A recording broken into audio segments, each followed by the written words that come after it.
G'day.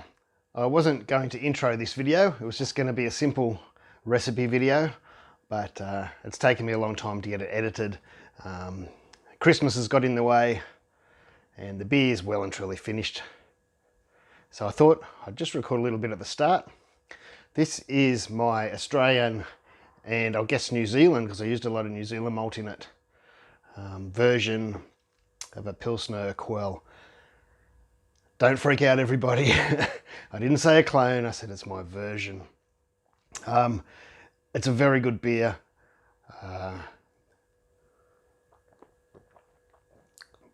It's cleared up really well, just as well as, nearly as well as this is my filtered beer, Australian lager style.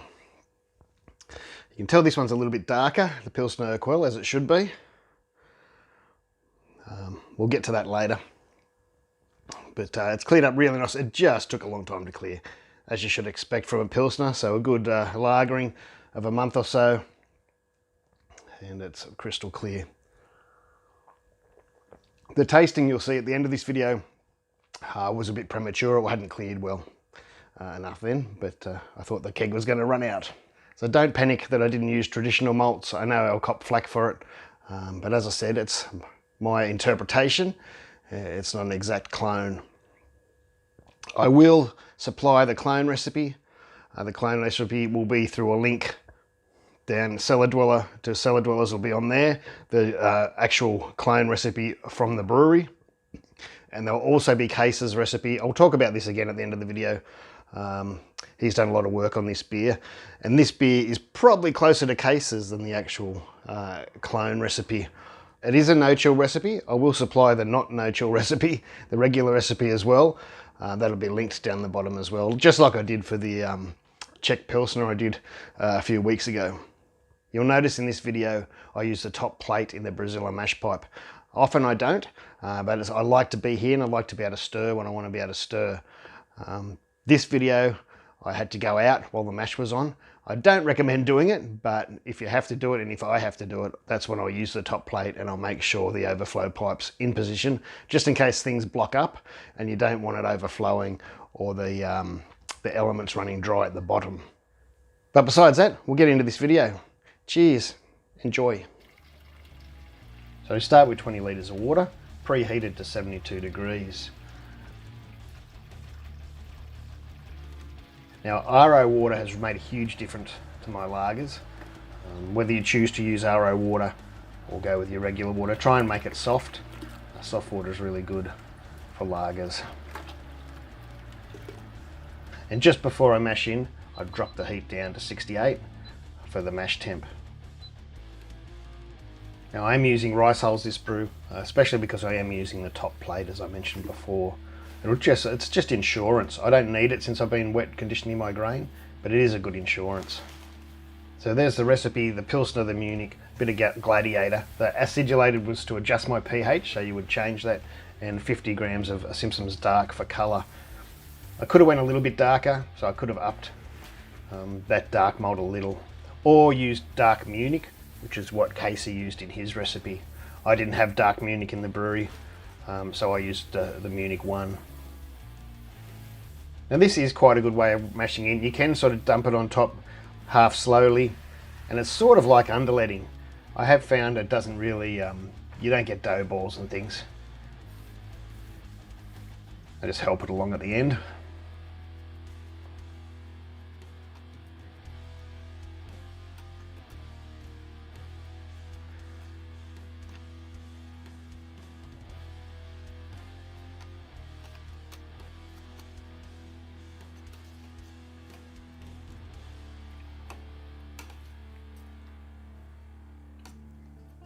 Now when I start the pump, I do start really, really slow.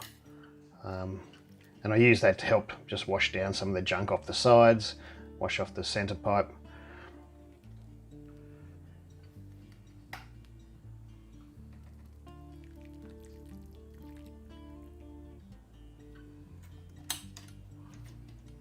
Now what you'll notice in the newer models of the Brewzilla, you don't get the seal around the edge of the top plate, and it's probably a good thing.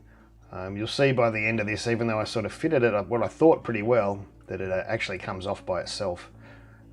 before the end of the brew.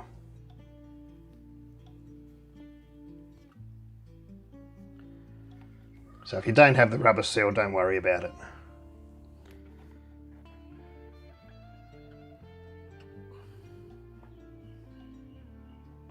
So again, after I've got the top plate on, I am going really slow at the start, just to make sure flow's okay. With all those rice hulls and wet conditioning, I'm pretty sure that it's going to be fine anyway.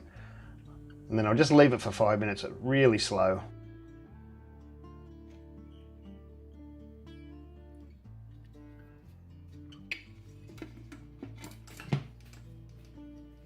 After 5 minutes, I come back just to check the flow's okay and up the flow a little bit, just to get it going a bit more now that everything's settled in. And I'll come back in 10 minutes for the pH test. You can see there that the seal has come off the top plate all by itself.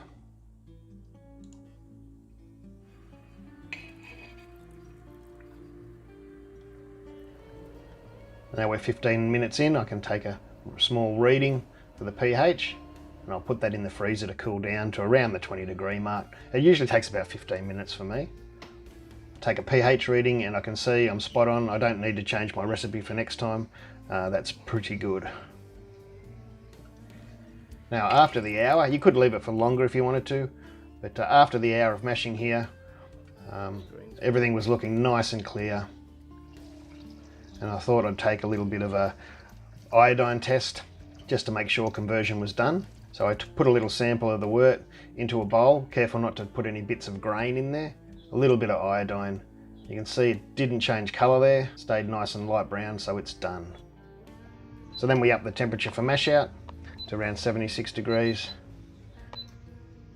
I just check the flow's nice and strong. That will help with the mash out. And we'll leave it there for 20 minutes. It'll take maybe 5-10 minutes to come up to temp, and then 10 minutes at mash out. There we are at the end of mash out. Nice and clear still, flow still going well. So we then pull the basket.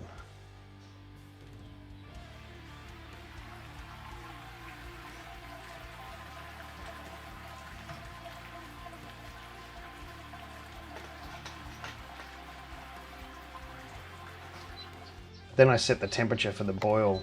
I set it to around 120 degrees.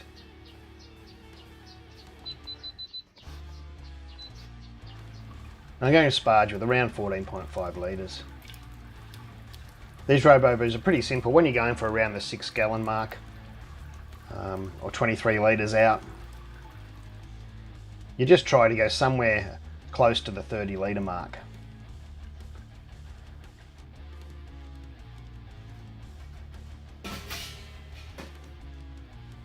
I could have went a little bit higher. I got about 29.5. I could have waited a little bit longer for a little bit more to drain out.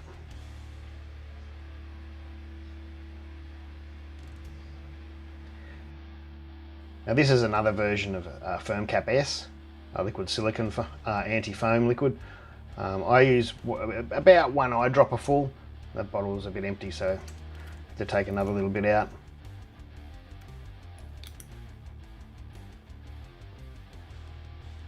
You'll see here how well it actually works. As it comes up to the boil, I thought I'd let it play and show you how it works. I didn't have to worry about coming over. If I had given it a little stir, it would have dropped down straight away. But I thought I'd let it go just to show people that haven't used it before. So if I hadn't used Firm Cap then, that would have overflowed, no doubt.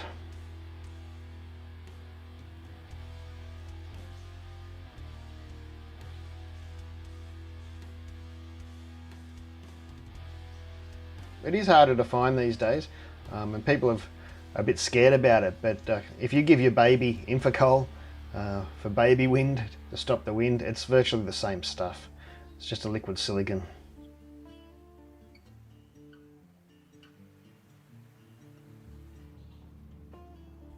Take a quick pre-boil reading. As always, I do chill my sample. I find it more accurate.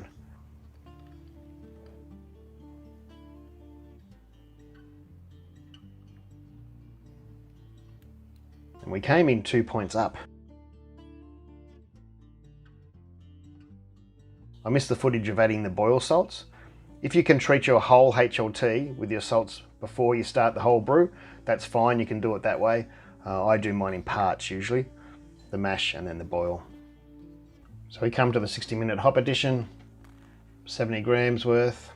We're going for about 22 IBUs at the start, something like that.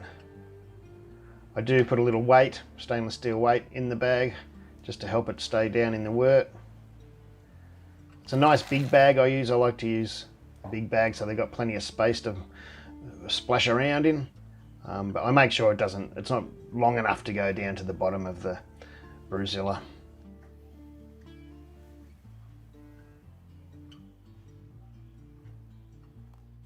"15-minute hop addition, another 30 grams.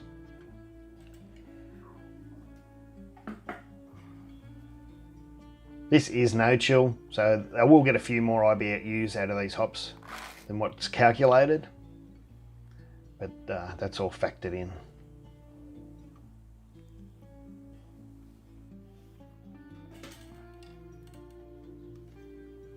This is optional, but I'm adding my findings. Werflock you can just throw in, but since I was mixing this up for my PVPP, I'll just throw it in there as well. It's good to dissolve the PVPP. If you throw it in dry, it can clump around on the sides of the kettle or into the hop bag or something like that. Now this is my homemade version of Polyclar. If you want to use Polyclar, you can. Some people add the Polyclar to their fermenter. I just like to put it all in the boil. And you might have saw I put a bit of yeast nutrient in there as well. Good for lagers.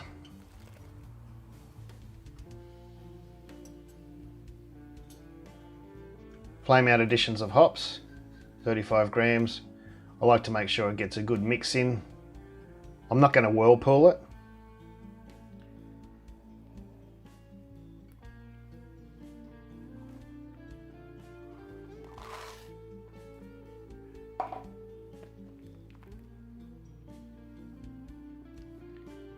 Of turning the elements off now, throwing them right in at the end. I left them on just for a second, it just helps to mix them up.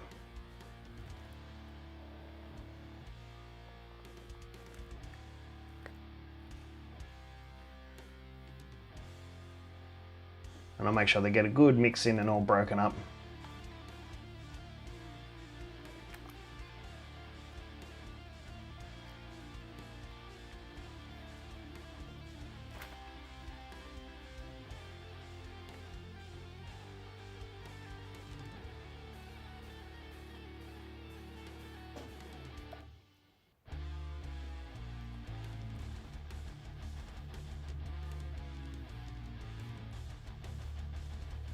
They can just steep there for 10 minutes and just that'll let everything settle down, and the findings will do some of their work. 10 minutes later, I just like to clear out the pump. Some things could have settled in the pump after it's all finished, and you'll just see a big lump of a little bit of hop matter and trube come out of there then. Just saves it going into the cube.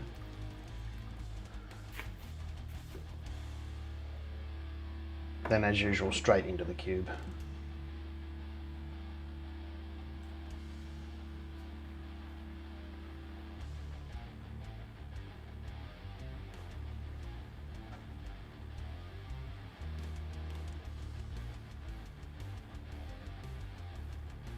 We did come up a little bit short, but I dumped a little bit of wort here and there.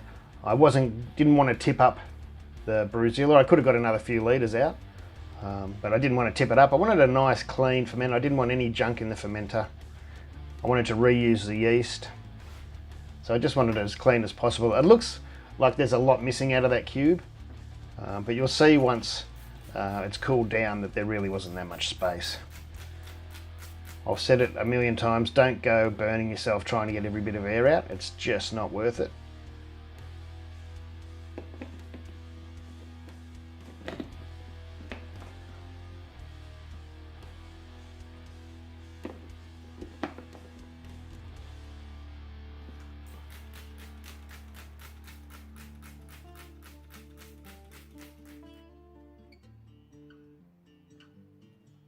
We'll take the post-boil reading.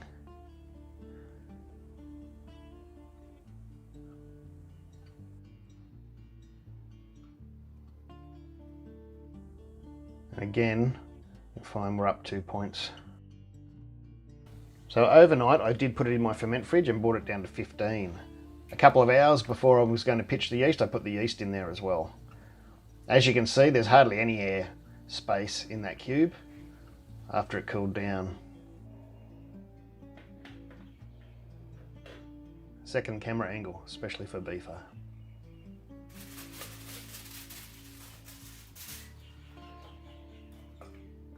A big shout out to Brian.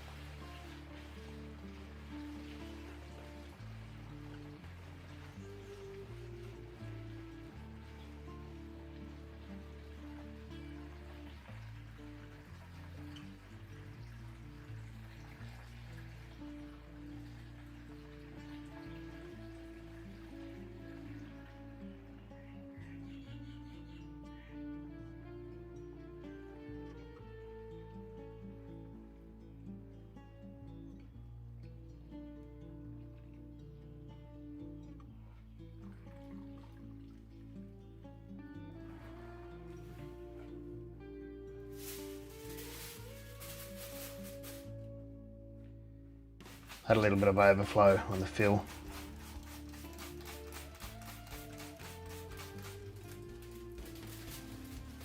As I mentioned before, S819 was a suggestion from Kesa, and I tell you what, it did the trick. I much prefer that in my Pilsners than the 3470.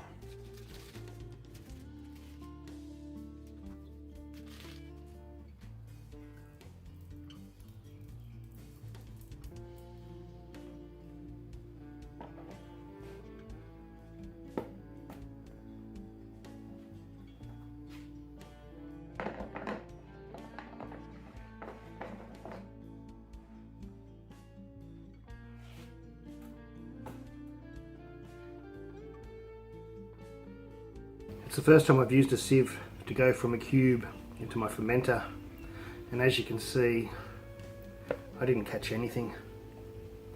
A couple of tiny little bits. You know, it might be good for aeration though. But as far as catching bits, that sieve certainly didn't catch much at all. And that's with I didn't whirlpool or anything in the Brewzilla.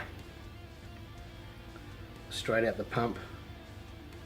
I did dump the first 500 ml out of the pump before I started going to the cube. But that was it. I've not used this yeast before, but it says between 12 to 15 is the ideal range, so that's why I'm starting at 15. I'm going to leave it a couple of hours like I usually do, and then I'll get it down. It says 12 to 15, I'll probably go 13. I do want some yeast characteristic in this beer. I don't want too much, but I want a little. I'll soon find out. So I started the ferment at 15 for about 6 hours. I then dropped to 13 for about 5 days. Then I bumped it up to 18 for another few days, and we were well and truly done then. I crash chilled for about 3 days, and then I put it into the keg. Here we go. This is my lager or Pilsner in the style of Pilsner Urquell. It's nice and clear. The lights don't do it any justice here. It's not 100% crystal, but it's pretty clear. It holds a nice head. I've just had to top it up. I just changed cameras around, and that's why it looks a little bit fuller. I'm pretty happy with it. I wouldn't say it was a 100% clone or anything. I rarely claim that anyway. I think it could possibly be a little bit darker. It's not as dark as it probably should be for the Urquell. It's a bit hard to see in these lights as usual. I didn't exactly have the recipe I wanted to have. I didn't have the ingredients, and it was just one of those things I wanted to brew it. And this was, of course, not, this wasn't decoction mashed. I wasn't even step mashed. This was a single infusion with mash out. But it's very nice.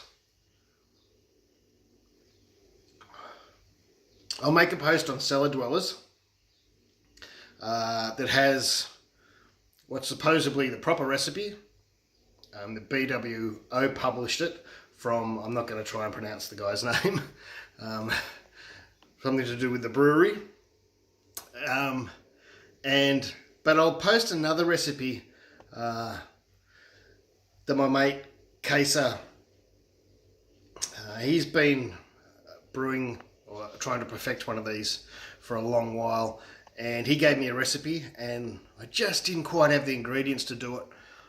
He'd also tested several different yeasts, and he was the one that suggested the S189, and I think it's done a great job. Compared to the Czech lagers, the two Czech lagers I did before this and used 3470, even though 3470 was very nice, it was very sort of neutral. It wasn't given much to the beer, and I think this S189 has.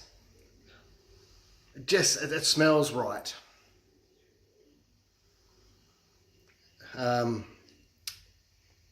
But besides that, I think a decoction mash probably would do it well. Mine finished a little bit low, and I think the decoction mash might fix that up a bit. Mine finished at about 12, I think it was. 1.012, where it should probably be 1014 or something like that. But it's certainly a nice beer. Far out, it's hot in here today. I'd love to try it with a decoction. That would be great, I think. But as you can see, it's nice and clear. There's not much else to say. There is a nice multi flavour. I did use 800 grams of Munich in this to cover for some sort of really light caramel that the recipes have used, and a touch of dark. And I should have trusted my mate Kesa with his the colour. But I was looking at it in Beersmith and going, it just looks too dark. And so I lightened mine up just a touch. I don't remember the exact numbers, but it was just a touch. And now I should listen to him. As I said, he's been brewing this beer for a long time. Well, been trying to perfect it. And I should have listened to him. But besides that, it is quite nice. It was RO water. As you've probably seen in the recipe, either before this taste or after this taste. I haven't edited the video yet. But it's very nice. It's gone a little bit warm in sitting here while swapping lights around and things, and it's very hot in here today. It's 40 odd degrees outside.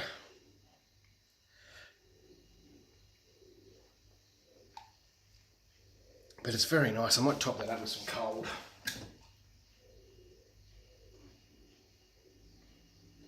There we go. Now that looks a bit fresher. That's what happens sometimes. I pour the beer for the beer review, and then I've got to switch the camera around and move the lights. I had to find my mic, and then that kept falling off. It's sticky tape there somewhere. And sometimes your beer goes a bit warm and you lose stuff. But as you can see, it has got a nice fluffy head.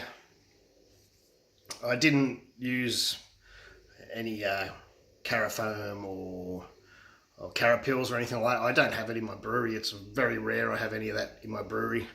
I probably should for beers like this, but if you're only adding it for head retention, I don't think it's mostly necessary in a lot of beers these days. That's really nice. And there's a it's very sweet for how dry for how far it fermented down, which is what it should be, and I think you'd get more of that and more caramel from a decoction mash. But even though I didn't do a decoction, it's still got a nice sweetness to it, a nice malt sweetness. And as I said, there's a little bit of pepperiness. I'm not sure whether it's from some of it will be from the yeast, I reckon, and some of it's probably from the hops too, being Saz or Saz or however you want to say it.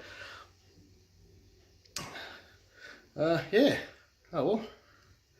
I will be brewing this again, and I'm going to try and do a decoction mash. It's not going to happen before Christmas now. Unfortunately, it's going to have to wait till after Christmas. I think I'll use that S189 again for it. It's just tasty. It gives it, maybe I'm just used to other yeasts, but it gives it something a little bit different. And it is the S189 is a Czech lager yeast from memory. But anyway, that's it. It's nice and clear. I had to do the review because the keg's going to run out. The wife keeps drinking this one as well. Anyway, rashes. Cheers. This review's gone for long enough as it is. It's got to go on to the end of the recipe video. Merry Christmas again. I know I've probably said it in a few videos. I don't know what time I'm going to get to upload these. This might be one that gets uploaded when I'm away. But anyway, cheers, Merry Christmas. Thank you to everyone that watches my videos. Like, subscribe, share. Thank you to my patrons. Did you know 60% of my viewers aren't subscribed? Just subscribe. It really helps us out. Cheers.